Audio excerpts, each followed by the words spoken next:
Hey everybody, it's Daniel Murphy again down here in beautiful Myrtle Beach with BRG Real Estate. We're just going to go over, as we always do, these numbers, kind of give you some context to them, as well as kind of what I believe they're telling me.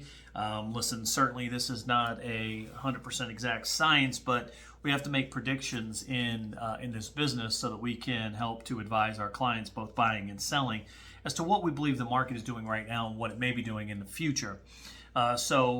Let's start with the single family numbers. And really what I'm doing is I just took a 4-month rolling average for average price per sale, closed sales, and days on market, just to get an idea of really what it did is confirm what I expected it was going to be. And that is that we're starting to see a market that is fluctuating up and down, but that we're really not getting above the high prices that we saw, the high price watermark that we saw last year.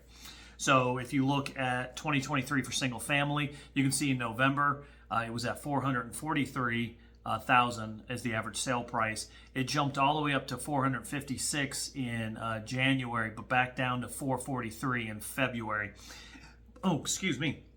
However, if you look at that high part, which is 456 in January, the high overall in the last couple of years was back in May of 2023 at 463. So we are certainly down from that high mark last year, but it's such a small amount. I don't know that we can really count too much into that, specifically when we see in January it was at 456. So I think a lot of this is going to fluctuate, as I said, based on the amount of high-end properties that have sold during a single month will skew those numbers.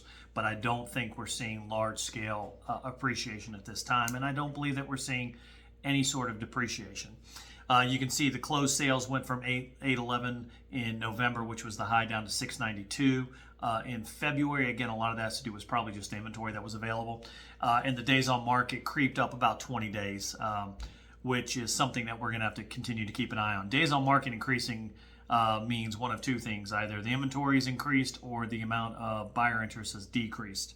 I can tell you on the latter, that's not the case. So then when we flip over here to condos, you can see that in November it was 262,000 and in February it's 276,000. However, the high mark was 297 in January. And if you compare that with the high in July of 2023, that was at 296. So they're basically about the same. It did drop down to 276 in February, but again, a lot of that may just have to do with the fact that there weren't as many higher end, 4-bedroom, 5-bedroom units sold.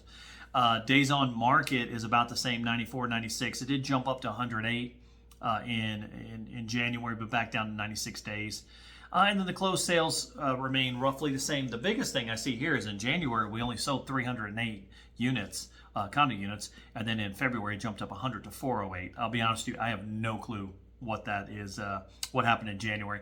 Although I can tell you is typically second quarter for us, going into the second quarter and through it, is the highest, historically for us, the best selling part of the year for condos. So maybe in February, end of February, we just saw a lot of people closing out condos so they could use them during the spring and summer seasons. So again, when we look at this is the market at large. This is all of the Grand Strand. These are condos that are all the way from Cherry Grove down to Pawleys Island out to Conway. Same with single family. So if you are looking at a specific area or a specific neighborhood or a specific condo complex, certainly give me a call, shoot me an email, text me, message me through YouTube. However you need to get that information, we'd certainly love to help you out, give you a better idea of the